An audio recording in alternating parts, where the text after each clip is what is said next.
Hello, my beautiful people, and welcome back to the Bibliophile Hour. I am your host slash cousin, Erica the Bibliophile, and we are here for day 13. I don't think I did this the last podcast of Read a Book, Record a Podcast, my 31 days of podcasting, where I'm going to release an episode every day of the month. We are here with a brand new series. It's a short series by Elle Kayson, and it is The Beauty of This Street Love, A Texas Tale. There are only 3 parts of this series, and I'm ready to get started. Let's go. Shamar is a 22-year-old young lady, and she has recently graduated from college, and her present to herself is a year-long trip / tour around Africa and Asia.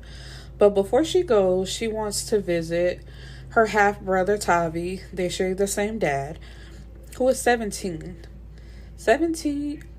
years old. Tavi is a corner boy with dreams of building his own empire. And she's there once again trying to convince him to come live with her. But like always, he refuses.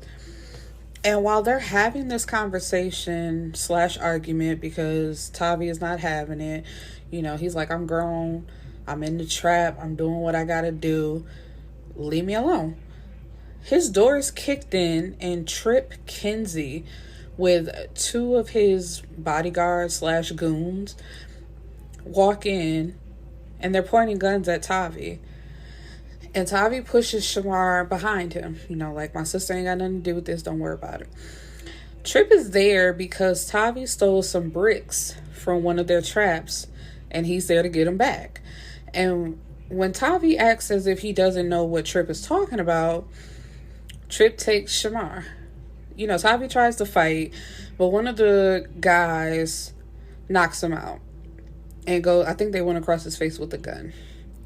So Tripp takes her to his brother, Tre, who is someone else who calls himself retiring from the game.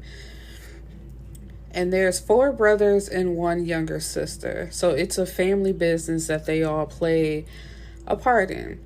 Tre is or was the enforcer, and Tripp was just the manager. So he wants to go back to managing. He's like, this ain't my part of the business.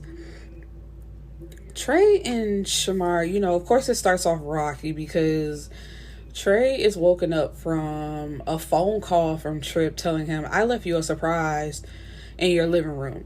And it's a bound and blinded, I want to say even gagged, Shamar.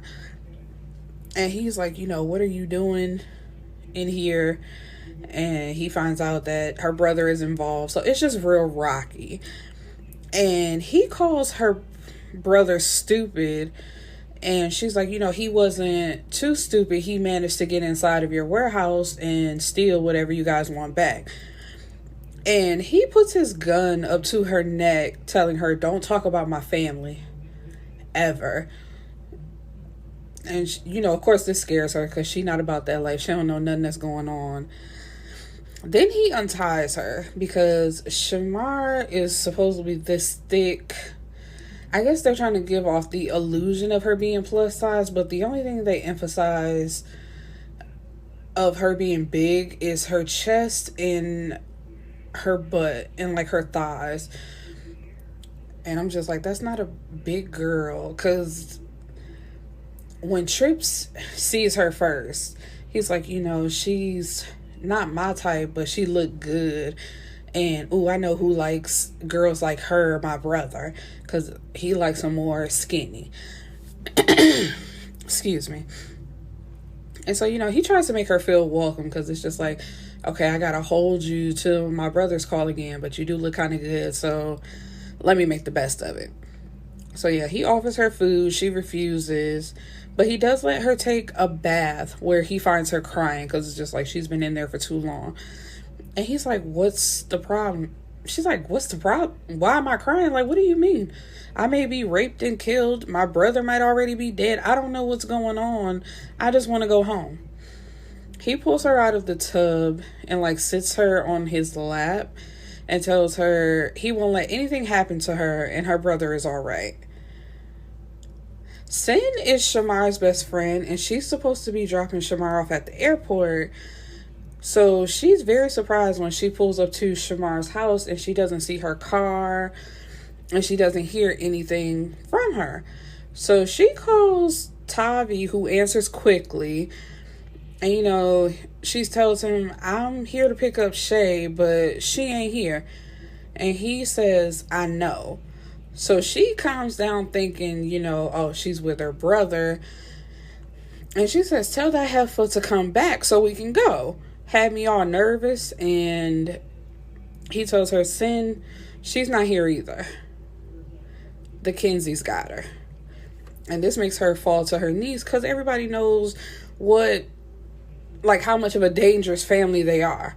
And Cyn, she's ready for war about Shamar. She says, I ain't never, not once, played about no Shamar Parker. And I thought that was so cute. I'm like, when you got a friend that's ready to ride, let's ride. And she says, they have been best friends since middle school or something like that. Her parents weren't the best. They never kept the utilities on. They never gave her any money. But Shamar always shared everything with her. And she never told anybody about it. And in return, she protected Shamar. She wasn't the rah-rah type wanting to fight with anybody. So she protected her in that way, and they've been best friends ever since. So Cyn jumps into her car, and she flies up to this car wash where the Kinseys are known to be. And she confronts Tripp where is Shamar? And she says, I don't know which one of y'all did it, but I need her to reappear right now. I don't give a fuck what his name is Tavion. What Tavion got going on. And Tripp reaches behind his back and he pulls out a gun and taps her nose with it. But Cyn ain't scared. She's like, I want my friend back so we can do whatever. And he says, who are you talking to? You want your brains splattered across this lot? And she tells him, you do what the fuck you feel. But as long as these brains is in this skull, I'm going to keep asking where my friend is. He grabs her hair. And he tells her, Shamar is where the fuck I put her at. That is none of your business. You lucky we in a public spot and that I respect Stubbs. Otherwise, the next thing getting washed here would be the pieces of your head. And she tells him, kill me if you gonna do it. And he brings her head closer and tells her, I'ma fuck you first though. And this startles her a little bit and she jumps back. And he tells her, get in your car and leave while you can. And Tripp is there with two of their other brothers, Ty and Tamir. And as she's leaving, Ty says, damn, ma, that ass is fat. Tripp smiles, but then tells him, let that be the last time you look at it, though. And it's like, what? Shamar asks Tre, when am I going home? And he says, maybe a week. It depends on both of our brothers. And she says, a week? Ugh, I have a life. And he said, you're lucky. The rest of the people who crossed us don't. So, don't take my kindness for weakness, because it could be very different. And, she's walking around the house in his clothes, but he had someone buy her some clothes and bring them to them. And he tells her to hurry up and get dressed. And, she still has an attitude about hearing that she may be there for another week. And he says, because if you don't, I'm going to get in that bed with you. And I'm going to get in you. So she hurries up and get dressed. And, she's starting to look at Tre more and more. And his description is he has a short curly afro and deep brown eyes framed by thick, long lashes. He didn't smile much, but I seen the dimples in his cheek. I couldn't think of another word for his lips except kissable. His skin sun-kissed, and smooth. I wasn't usually fond of beards and mustaches, but his were perfect, sexy, trimmed and lined up, and that body, he obviously worked out every day. Yeah, he was beautiful. So, she's starting to look at this man in a whole nother light. And against her will, she finds herself liking him. She doesn't know if it's Stockholm Syndrome, what's going on, but in a very short amount of time, they digging on each other. And, they're sitting around the house, he's playing the game, and she's bored. And he's like, I asked you if you wanted to play, and she's like, no, I want to ask you some questions. And he tells her, I'm not your business, Shamar. Go get one of them books or something. So, this hurts her feelings because she thought they was cool like that. And it's like, girl, why would you think that? Like, you are business, sweetheart. Like, don't think anything else. And when she does get up, he tells her, come sit back down. Just like that, switching back and forth. And she can feel herself getting upset. But he's like, what do you want to know? And she tells him, tell me about the Kinsey brothers. Anything that you are willing to share with me. Like, what? And why have I never seen you? Because it's like people have heard of Tre, but not too many people interact with him. And he's the oldest of 4 brothers. He's 26. Tripp is next at 24. Ty is 22. And then Tamir is 21. And Tamir has a twin sister, Tamar, and they're both 21. They're the youngest. His parents are still alive and married together, and they took over the family business once their dad retired. So, and he tells her, you probably haven't seen me because I'm coming off a 5-year bid. Started out as a gun charge, but he kept getting in trouble while on the inside. And while he was in there, he decided he was going to retire too. Not too many people get to do that in their line of work, so he decided to take advantage of it. But his brothers, they won't leave him alone. Like, basically, you gonna come work with us. Like, we just getting started. And she asks him, what does he do in the business? And he tells her, I handle cleanup. I kill people, lots of people. I make them hurt, then I end them, usually with guns at the end. I'm like that Deadshot guy. I never miss. And it's just like, wow, this freaks her out for a bit. And Tripp breaks into Cyn's house and whispers into her ear, I came to collect. She didn't scream, but her eyes pop open and she jumps back from him. And she's looking at a door and then looks back at him and says, what do you want? His real name is Tristan. And there's a back and forth of that, but I'm just going to stick to the nicknames because that's too much confusion of trying to remember who is who. So whichever name I say first, that's the name we're going with. And he says, what did I tell you? And she says, no, thank you. He said, I ain't no rapist, so stop looking crazy.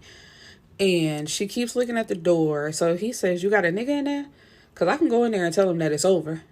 And she looks at him crazy like, no, you cannot. And they just start talking, having little conversations until they hear a noise from the room that she's been staring at. So now Tripp thinks that there really is a man in there. So he gets up and goes to the door. She follows him screaming and says, Tripp, no. And she's beating on his arm, and he don't pull out a Desert Eagle and aimed it at the door. But when the door opens, it's a kid, a little chocolate drop that looks just like Cyn. So she has big hair, big eyes, and she's just so cute. And the baby is looking at him as she tells her mom, Mom, I had to go to the bathroom, but who is your friend? And Cyn just tells her nobody. And he says she was mad. He understood, but he was definitely going to be somebody to both of them. And it's like somebody you just held a gun to, you all of a sudden decided that you're going to be in not only hers, but also her daughter's life. you said you were just going to have sex with her. You didn't say nothing about being in a relationship and being in their lives. So while the little girl leaves to the bathroom, she says, this is why I can't fuck with you. You could have killed my baby. And he says, why didn't you tell me you had a kid? I don't hurt kids. When should I have told you that, Tripp? When you had the gun to my head or when you just broke into my house? And he started to feel bad. And he's like, and then you came up to the car wash earlier talking all crazy. What if I would have actually killed you? So once again, how do we go back to you deciding you're going to be in her daughter's life if you're still thinking about how you almost killed her? And she tells him, you know what, you didn't even take the safety off. I wasn't even worried about it. And so, she's over the situation. She says, can you just leave? For all I know, you could have killed my best friend and I'm over it. And he says, no, she okay. She with my brother and I ain't leaving. I got to meet my baby girl. Like, sir, how are we this personal already? We are not. Please get out of my house. And so, but he does introduce himself to the little girl, and her name is Sinai, and she's smiling at him, and he's like thinking to himself, okay, one down, got another one to go. And it's like, of course you're not going to get the mom that easy because you done held a gun to her head and her daughter. But, of course, this little girl don't know that. She just sees a man who's smiling at her and trying to get to know her, and she's a toddler, so, hey. It's been 3 days since Shamar was taken. Shamar. See, look, I'm messing up my own self. And they finally agreed to meet with Tavion. And as they're sitting down across from each other, Ty is the first one to speak. He says, you plan to rise from corner boy to kingpin on our backs? A thieving ass nigga like you ought to get his head busted immediately to send a message to anyone else who gets these same hopeful thoughts. And Tripp tells him, I'd ask how you do it, but I really don't care because the weak link has already been taken care of. And that leaves them in need of a new lieutenant. So, that would be him. And Ty really isn't with it because he's like, how we know he ain't gonna betray us when we let our guard down and we just welcoming this nigga in with open arms. But, Tripp is like, he's good, he's loyal, he's smart, he fast, so I want to see where it go. And Tavi asks about his sister. Tripp tells him, she's alive and well, don't worry about it.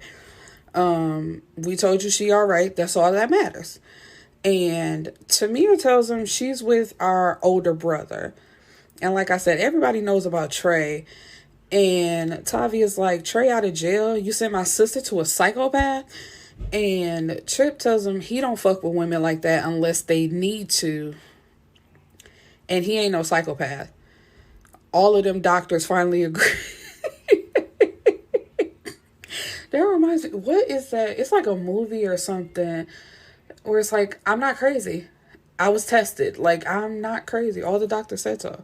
I've been tested. It's some movie that is hilarious. But Tavi tells him, I want to talk to my sister to seal this deal. So Tripp gets Tre on the phone and says, where's the girl? And it's like quiet for a minute because we're only hearing Tripp's part of the conversation.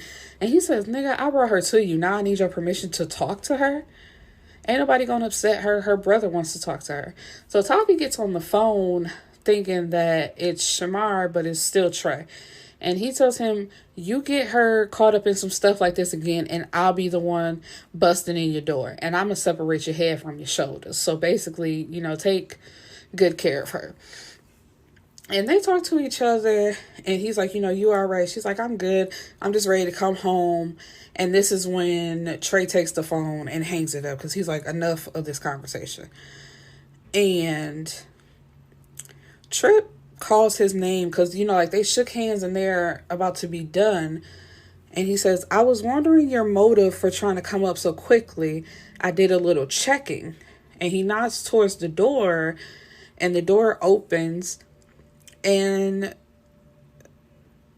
Tavi's girlfriend comes out, his pregnant girlfriend. And he jumps up and reaches for his gun, but there's multiple already pointing back at him. And he tells them, I don't play about my girl. ever. Like, don't do that. And Tripp just says he needed a little leverage, but he can shut up and go celebrate because his life is about to change. Cyn is waiting for her date to show up with a guy named Alex. You know, they're friends who casually date from time to time. And she likes Alex because he's the best listener ever. He holds her hand and doesn't move his eyes and just lets her talk and talk and talk, which she loves. But while this is happening, they fail to see the person looming over their table, which is Tripp. And he didn't say a word. He just gets into the booth beside her and says, "What are we eating?" And she's like, "Excuse me, you can't see I'm on a date?" And he said, "No, you can't be on a date. I told you the deal last night," which means, you know, like, we're together. So you can't be on a date with somebody else. And he turns to Alex and says, "This one right here is mine. And I don't play about mine. So you got time to find something else to do tonight." And Alex comes right back. Like, he don't show no type of fear. He says, "She didn't mention you. And she and I go way back. So he says that ends right now or your life does. Up to you." And it's just like, what is going on here? And so Tripp looks back and forth between Cyn and the guy Alex, smiles, and pulls out his gun. So he says, "Get up and leave my girl table right now." And Alex is still trying to play hard. And he's like, "I ain't going nowhere." But Cyn has to plead with him, like, "Please just get up and leave." And he tells Tristan, "You do anything to hurt her and we gonna fight. Like, I don't care what you say." And Tripp plays him no mind and just grabs the menu and is like, "What you want to eat?" So I'm like, what is going on? And he sees no problem with it. Like, Cyn doesn't even want to eat. She gets up and they go back to her place. And she tries to close the door in his face, but he comes in and she's like, "You are totally ridiculous. Like, what is your problem?" And as she's trying to go on and on, he leans in and kisses her. And at some point, she just softens up and leans into the kiss and she's going with it. So he's like, "Where's your room?" And she says, "Right there, Tristan Neil Kinsey." So she knows his full name. So he can tell that she did some digging and some research on him. And he says, "You know my whole name and I don't even know your first name." And she's like, "Yes, you do. It's just Cyn. Just Cyn." But her first and middle name is Sinclair because her mother's maiden name was Sinclair. But, her name is spelled Cyn. And then her middle name is Claire. And the last name was Sinclair. But I thought that was a cute spin. So she gets the mother's maiden name as well as having her father's maiden name. That was a cute little twist. And he knows things about her too. He's like, "You're working on a degree at UH. I already have a degree in business management. And my long-term goals is taking over some of my father's business interests." So it's like, okay, we know each other. Let's get down to it. And as they get to the bedroom, she says, "You know what I've always wanted to do? Strip for someone." So, he's smiling and grinning like, "Yeah, I'm the someone for that. The only one, actually." And he tells her, "I'm not playing. I'm not sharing you. I told you that last night. I'm telling you tonight. If you fucking with me, it's me only. And you're fucking with me." So she says, "I can try that if you're mine exclusively." And he's like, "Is that what you want?" And she says, "Can you be exclusive?" He says, "I can be anything I put my mind to." So, they have sex and their relationship is blossoming to something else. Shamar has been with Tre for 5 days.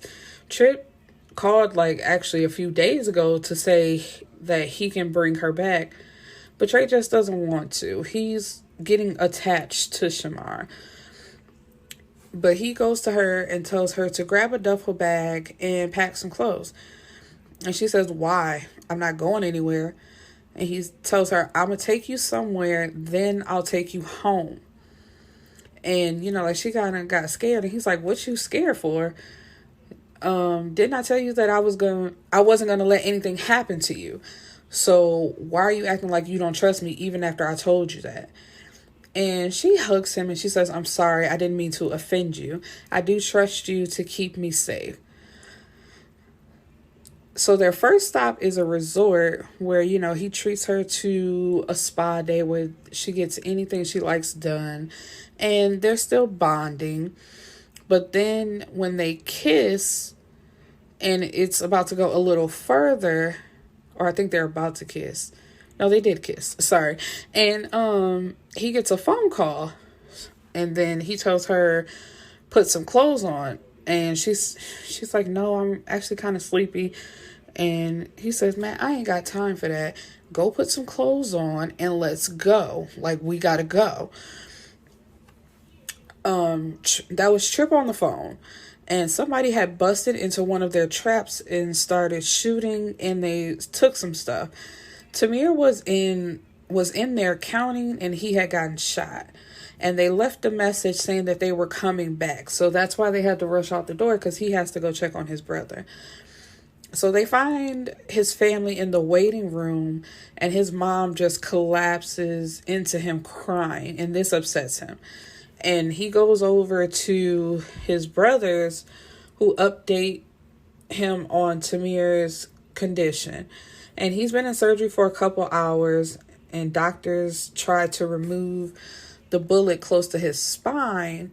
And then another bullet missed, nicking his heart, and the side of his head has been grazed. So, it's a lot going on, and the family just trying to hold it together. So after a few hours, the doctor comes out to talk to them and tells them that Tamir is out of surgery and they were able to remove the bullets. But right now he's heavily sedated and will be for most of the next day. But she is allowing the family members to see him and, talk to him for a few minutes each. Ty can't go in. He and Tamir are like the closest, outside of Tamir being close to his twin Tamar. Them two are the closest. So he just couldn't take seeing him like that. So he decides not to go in. But inside of the waiting room, Tre brought Shamar, and then Tripp also had Cyn by his side. So at this point, both of the guys introduced their girlfriends to their parents. And Shamar turns to Tre and tells him, my brother's going to take me home so you can stay with your family. Tre ain't having it. He said, you leaving just like you got here with me. And she says, why does it matter? You haven't said a dozen words to me since you got here. So, I'm leaving. And she turns her back on him. And he turns her around and says, what do you want, Mouse? That's his nickname for her. Because after he pulled that gun out on her the first time, she got quiet as a church mouse. I found out my brother was shot and somebody tried to fuck up my family's business. That was on my mind. That shit gonna stay on my mind, and I don't need your little dramatic ass throwing fits. And she calms down and she's like, I'm not trying to take your attention off of your family. I would never try to do that.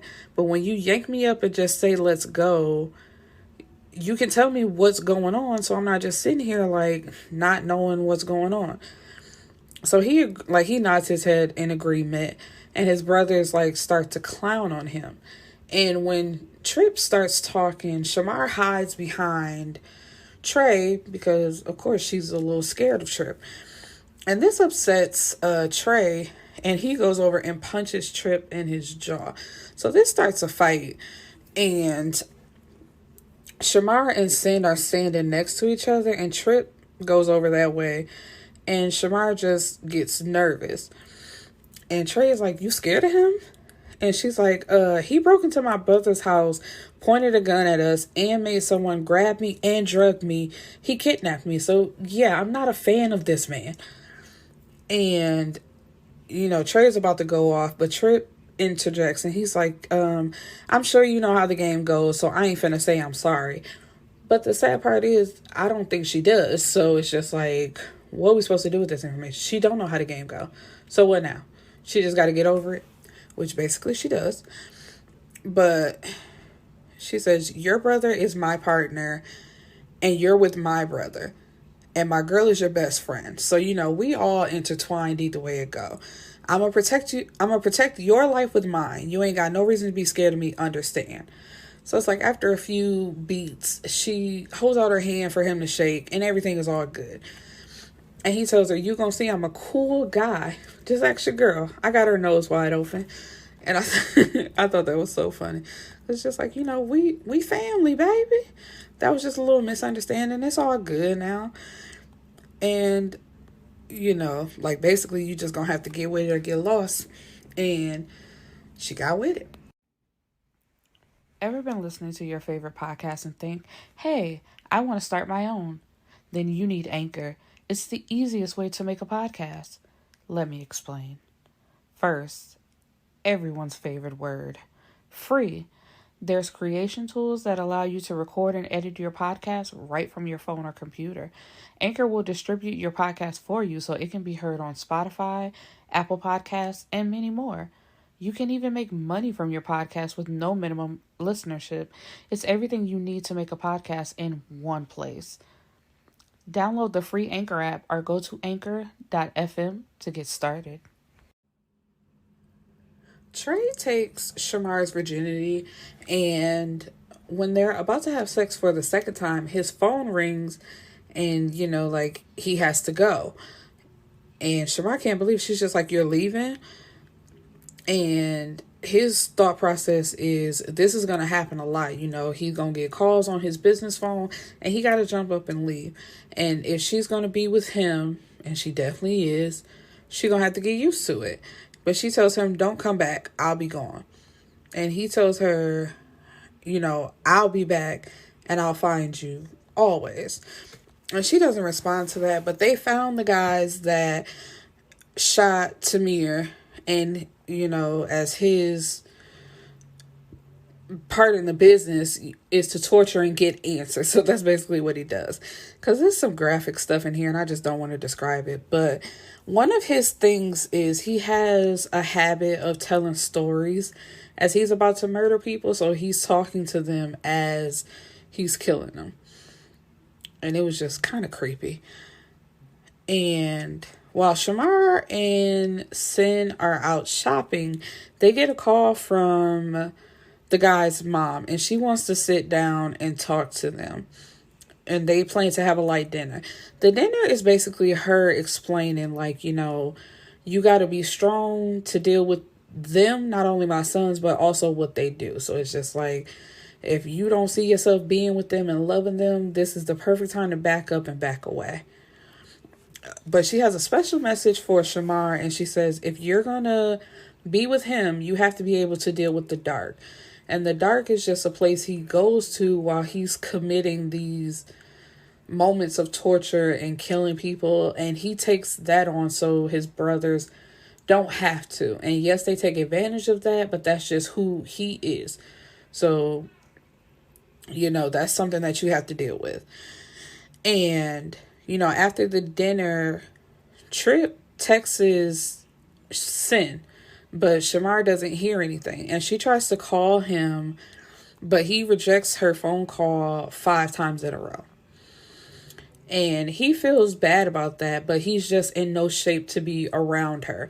After he goes into this said dark place, he needs time to get back to his regular self. So he's just in no shape to be around her. And although it hurts her feelings, it's just something he got to do. And then, he goes to see her anyway, because it's just like he can't sleep because he's so used to her so quickly. So he goes to see her, and one minute he's saying I'm gonna leave her alone, and the next he wants to be right up under her. So when he goes to her house, he sees a car there, and this upsets him, but it's just her brother Tavi, and they're hugging each other, jumping around. And when she sees him, she gets upset. She's like, why are you even here? And he's still not in a mind frame to be around her, but he's there. He goes into her bedroom and he's just going to go back to sleep, but he just wanted to be around her. And she tells him, you don't get to fuck me and abandon me and then ignore me and then try to come and sleep in my bed. That's not how this goes.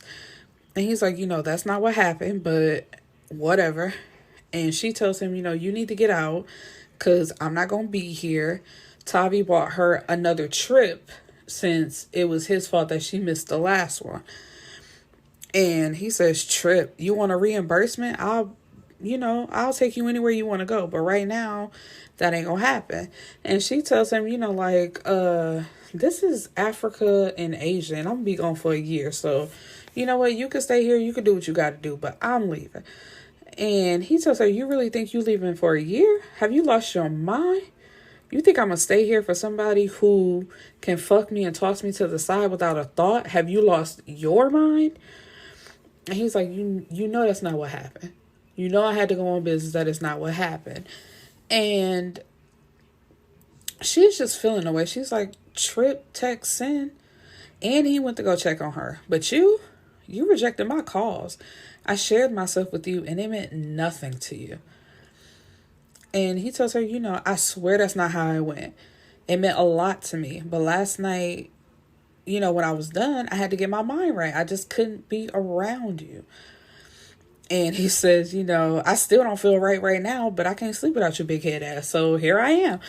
And I know you're all sunshine and soft, but I'm too selfish to let you go. So it's like, he knows that she's not meant for this life, but he don't fell in love, even though he ain't gonna say that. And he can't let her go. Cyn brings Sinai up to the Stubbs car wash, and Tripp is having a conniption. He's like, what you doing out here? I don't even like y'all up here. You need to take her and leave. And Cyn is like, she wanted to see you before she left. And he left? You ain't said nothing about her leaving. She can't go nowhere without a detail. Somebody has beef with me and my brothers right now, so that means they have beef with our families. So he calls her a little bit. So a little bit can't go nowhere. And, Cyn melted that oh, we're your family. He girl, stop playing. And he's like, she can't go, so y'all need to go. But Sinai's dad is in the picture, and, he has legal visitation, so he's about to come pick her up. And Tripp is like, what? Come pick her up where? And he's like, the house, smart guy. And he's like, oh, here I come. But before they do, Sinai is like, don't be sad, Tripp. My daddy says he's going to bring me back Monday night so we can fix Amani's hair then, and then you can read me a story. And of course, his brothers are eating this up. They're like, fixing a doll's hair, you reading bedtime stories. What is going on? And then they also have a little song that they sing together that is so cute. And it's, oh, we're working on our L's and B's, and the L and B sounds. You're my little bit, my love bug, my light bright, my ladybug. And I love being with you. Said I love being with you. And I thought that was so cute. And, he thought his brothers were going to give him flack, but they're looking at the little girl. So they're in love with Sinai now. So, of course, she's part of the family. And at Cyn's place, when her child's father, his name is Aaron, he comes to get Sinai, Cyn just says hi, and he's like, I ain't got time for the small talk. And Tripp is just ready to blow up. And he's like, Cyn is like, can you not please just let it go? Just let the baby go, and we ain't got to have none of these problems. We are introduced to Chantel, who is Tamir's ex-girlfriend. And, they were together for a year, maybe 2. But, they broke up because of his betrayal, and she left him. And when she comes to see him, he's looking at her smirking you look good. And she's like, I just came to make sure you haven't got yourself killed. You're still here. And he's like, are you disappointed? She's like, I never wish death on you. I was just pissed at your actions, so don't come at me like that. And Tamir wants her back, but not while she's still holding a grudge. And it's like, you cheated on her. Of course she's going to hold this grudge. And his side chick lied, saying that she was pregnant by him, but I guess they never found out that was true or not. But she knows that there's a possibility that it could have been his baby, which means that he did cheat on her. So she's done. And he says he was just wild and young. He never thought his chick would leave him. And I'm like, that just sounds like a young response, because that literally makes no sense. If somebody tells you, don't cheat on me, like, that's my one thing I'm asking of you out of this relationship, which you should definitely ask for more, but like, the one rule is, do not cheat on me. And that's what you do. So how are you surprised that I'm gone if I told you that would happen? But anyway, he gets her to come over by his bedside and he kisses her and he tells her, tell me you miss me. And she says, I don't. I'm seeing someone. And he says, you belong to me. Let me find out you giving it away. And she's like, you know what? You gave up your rights a long time ago. And he tells her, I love you. And she pulls back and says, no, you don't. You can't love me and do what you did. So she leaves and just tells him, I'm glad you're doing better. Goodbye. And he says, it's never going to be goodbye between us. I'm coming for you. And she just walks out the room. Because it's like, that makes no sense. Because otherwise, why are we here in this situation? If you could do right, you would have did right. Tre takes Shamar to the mall and he's letting her go wherever she wants. And she hugs him and that makes him stumble back into someone else. And the woman is like, watch where you're going. And Shamar tries to apologize, but then we have this stare down between the woman and Tre. And then next thing you know, she drops her bags and flings herself into his arms. Tre, oh my God, baby. No one told me that you were out. I missed you so much. And then she starts crying. And Shamar is like, excuse me, what's going on? So Tre pushes the woman away from him gently, Shamar notices, and says, this is my friend, Shamar. And it's just like, the girl's name is Katara. And so Katara has a friend with her. So they're smirking when Tremell just says, oh, this is my friend. And she leaves him alone. And he says he doesn't know why he introduced Shamar like that. He thinks it was the shock of seeing Katara. But, and this is the thing that kills me. He said, I ain't gonna lie. That bitch was still fine as fuck, but she has no loyalty. And I couldn't stand that. But he gets seeing her, stuck in his mind. And then when Shamar is being introduced, he's like, oh, that's just my friend. How is that your thought process? If this is somebody who's not loyal to you and you was gonna cuss her out, why is the person you plan on cussing out and is kind of disgusted by? How do you introduce the girl that you call yourself falling for as a friend to this trifling heifer standing in front of you? Doesn't make sense. Don't add up. Nigga is lying. And he's like, she's upset. She don't even want to be around him. So he's calling up Ty to see if he can go out and party because he needs to get his mind off stuff. So Ty tells him to postpone all that because one of Tripp's friends is opening a club and that's where they're going. And it's Memorial Weekend. So, they're about to turn up. And he was like, are you in? He said, I can either pop bottles and pass blunts or deal with my girl's attitude. What you think? So they going out.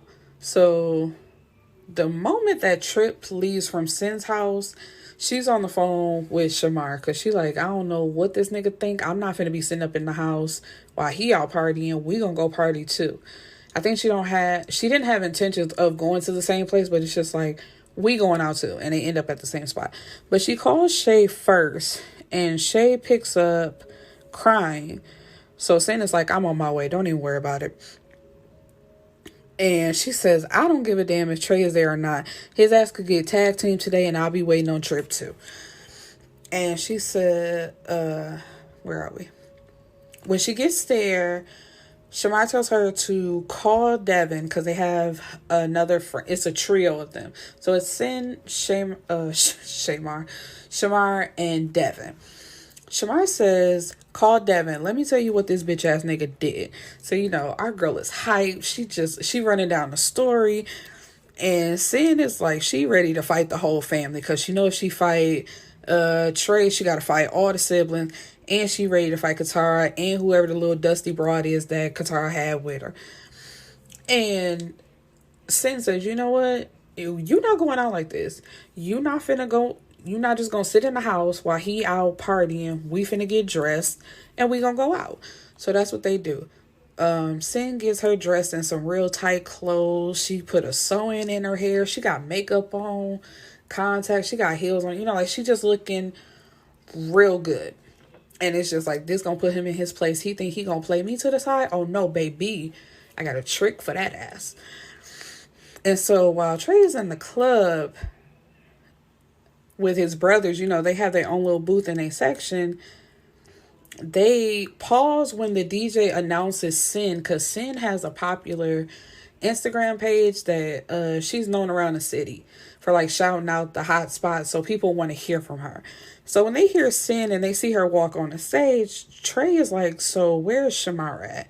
Because he has bodyguards on her, so she should never be without him. And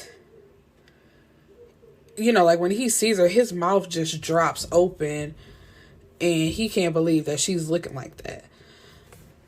But before he can even get up, Katara and her friend shows up and plops down into his lap. And she kisses his lips. And when he sees that Shamar's right there looking, he asks her, where your clothes at? And she says, oh, hey, friend. I was just coming to say hi. But since you have company, I'm going to go dance. I'll see y'all later. So he follows, well, he tries to follow. But with Katara on his lap, he pushes her onto the floor and then follows behind her. And she's dancing with somebody and he runs her partner off.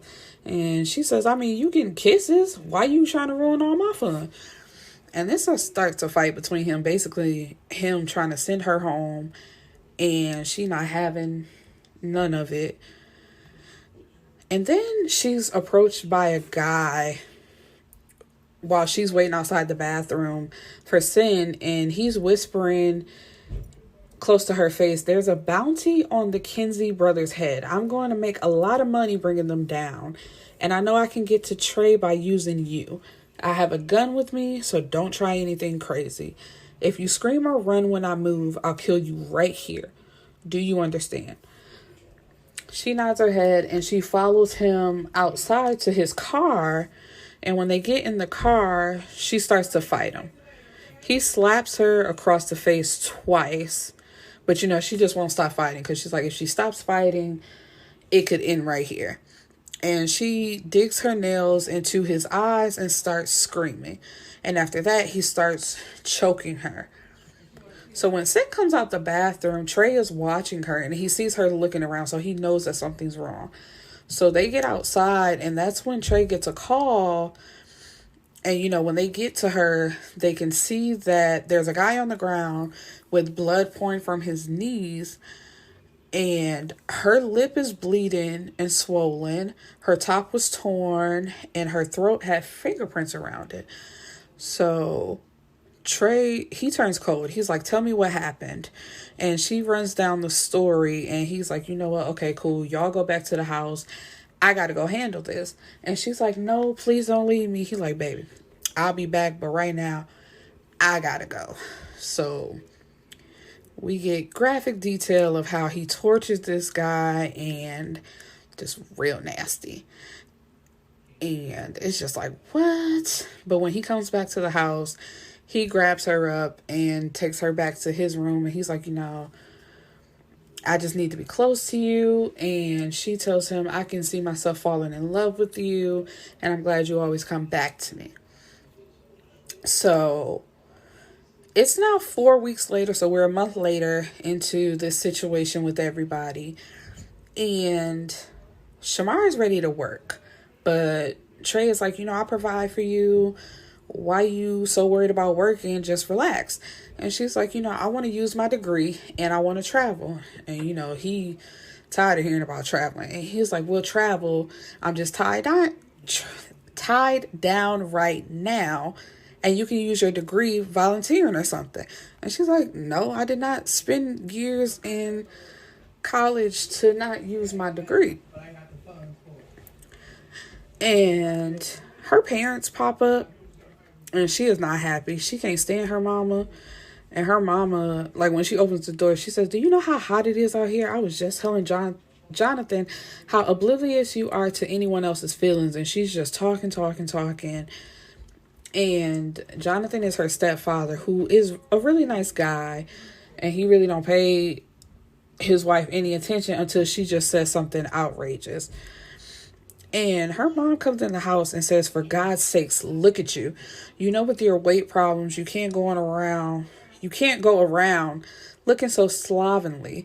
You have to accent the positives, and then she doesn't say anything. So just trying to say, Shamar isn't cute. She's fat. She's sloppy. And Shamar is just like, why are you here, Catherine? She even calls her mom by her first name. And her mom was like, I raised you better than that. But she didn't. Shamar was raised by her grandmother. And that's why the house that they're in right now, her grandmother left to her instead of her own daughter. So she's like, what is the purpose of this visit?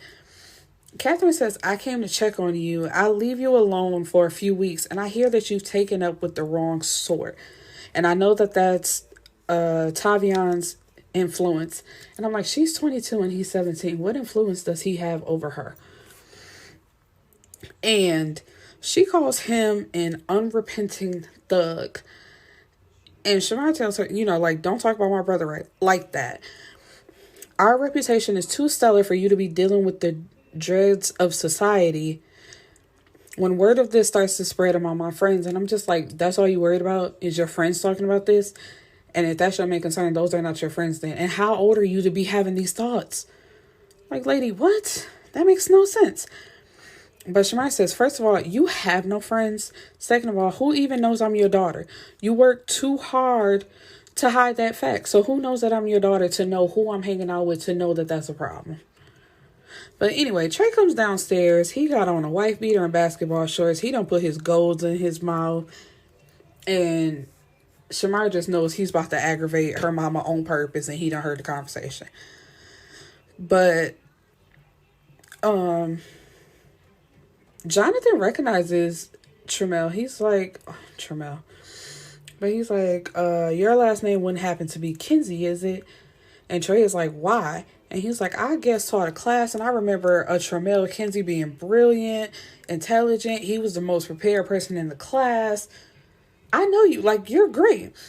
And Catherine tries to throw shade and is like, you taught a course at a community college?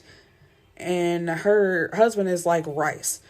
Actually, that's the name of the college, and it's one of the most prestigious colleges in Houston, I guess. And she's like, you took a class, but it's emphasis on the you took a class at Rice. And Jonathan steps in and is like, if memory serves me correctly, he graduated top of his class. And it's just so why are you trying to throw shade? This is actually a very smart man. He just doesn't look the way you think a smart person would, quote unquote, look. And Tre smiles and is like, she's not slumming it as much as you thought, huh? And she has nothing to say to that. So as quickly as she came, she's leaving right back out the door. And Tre tells her, you do realize if I ever hear her talk to you like that again, mother or not, I'm going off. Katara pulls up on Tre, as well as the rest of his brothers, at the Stubbs car wash because it's a weekly thing or every other day thing that they are up there. So she has her friend there to take pictures of her interacting with him. She's touching on his arm, smiling up at him, saying that she's going to be moving pretty soon to take care of her grandmother. So she just wants closure from their, I guess, relationship. It's never specified what they had, but he tells her, we don't need no closure. We good. You can leave, whatever. But she starts to act as if she's crying. So he agrees. And the thing is, he says, I know this girl is up to something, but for some reason, as heartless as people think I am, tears get to me, even when they seem fake. So you know that she's up to something. You know that the tears are fake. So why are you still going to talk to her? And her thing is she wants them to be alone so bad. They were standing outside, but then when she even goes inside the building, she asks the man who owns the place, can we use your office? So it's just like, why do y'all need to be behind a closed door to have this conversation? And you can tell that she's up to something. So why would you not have it out in the open where everybody could see it? But before they even go in there, Tamir tells him, you stupid as hell. And he says, I ain't risking what I got. But that's exactly what you do. Because after this conversation and her making herself clear and it being over, they're walking towards the door and he thinks it's all over. But she actually turns around and drops down to her knees. And he grabs her braids too long after the fact. Because it's like, you waited a few minutes or seconds before you actually pushed her off. But it was too late at that point because the door yanks open and there is Shamar, Cyn, Devin, and all of his brothers looking at him, with his self-exposed and old girl down on her knees. So, he's yelling after her, but she's leaving and she's out by her car, throwing stuff out of her car and telling him, don't talk to me. He grabs Katara by her hair and she starts screaming, saying, baby, don't do this. I love you. Shamar grabs a tire iron and she starts messing up his car. She takes out the lights, take out the windshield, and she starts to mess up her car, but Devin won't let her. And I don't know why I keep doing this. Tre goes to push her away and she falls down. And she tells him, Devin, I want to leave. I'm done with this situation. I want to leave. So she gets into her car and leaves. But let's back up though. Before that, Devin was flying in. So they all met up to go eat. Cyn is on Facebook and that's when she sees the pictures and she shows them to Shamar. And it's one of Katara cupping his cheek, smiling up at him, and he's looking down at her smiling. And they jump in her car that Tre got her and they're rushing to the restaurant, and she asked if there was any more pictures, and they were just constantly dropping on Instagram and Facebook. And there's her rubbing his arm, them talking, her walking off and him following, then them going in the storefront, then going into the office. And the caption says afternoon quickie with a question mark and like the little devil emoji.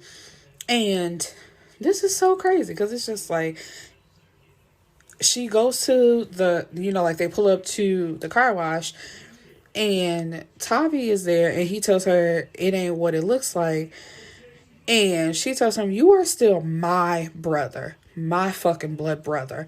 I don't give a damn about no G code. How you gonna let someone make a fool out of me? And then all that happens. And they jump in her car and they leave. But Tre turns to Katara and says, you better hope this can be fixed. Otherwise, I'm coming for you. And you'll be begging me to shoot you. And she has a smirk on her face. But after he says that, ain't no smirk no more. And Tremell shows up to Shamar's house a few hours later, and she tells him, you need to leave. I regret ever messing with you.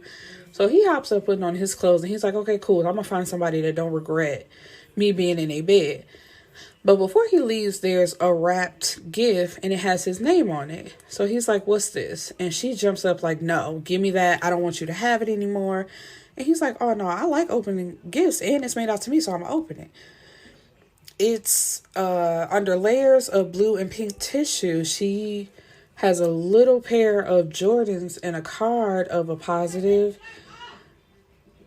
pregnancy test, and it says, "Congratulations, Daddy." And he said, "You would keep knowledge of my seed from me, Shamar?" And her only response is, "You hurt me." And he says, "Congratulations, Mouse. Now we're even." And so Tripp and Cyn say "I love you" to each other. And he has to leave out for a few minutes. And it's actually to go blow up a house of a guy like they're having rivalry with, that was behind the second robbing of their trap. Not with Tavi, but the time after, where Tamir is shot. So they've been finding his businesses and his houses, and they've been blowing them up. And this time, while they're watching the house like go up in flames, a man and a little girl runs out. And it's Aaron and Sinai. And, Tripp is beside himself, because he knows he's just destroyed his little family that he had going on. Because when Cyn finds out what happened, they're not going to be together anymore. And Tre is trying to check up on Shamar, but she's not talking to him. She ain't got no words for him when they have to meet up at the hospital, because, Sinai needs to be checked over. So Cyn was there, and she was there to support her. And he says, "I don't give a fuck about what you think is going on between us. You better make sure I know everything about my baby." And Cyn is having a conversation with Tripp. And she says, "Do you remember the first time you came into my house? The first time you met my baby?" And Tripp says, "Of course." And she says, "The very first time you met her, you pulled a gun on her. Tonight, you and your brothers could have," and she has to stop. And it's just like, "So you almost shot my baby. You almost blew my baby up. Like, you have to know that this is over with, right?" And he's like, "Don't do that. I love y'all." And she's like, "No, I can't be around you. Please leave." So Chantel left a set of her keys at a spa that she often goes to, and she goes back to pick them up. And the lady calls her by her first name, and she notices that a woman looks up, and it's Tamar. But when she sees what's in Chantel's arms, her smile disappears, and she looks up at Chantel and says, "Oh, Chantel, I know he was wrong, but how could you do this?" And that is the way this first book ends, of The Beauty of This Street Love, a Texas Tale. And I will be back next week with part 2 of this series. You guys have a beautiful day, night, whenever you're listening. Peace and blessings, people.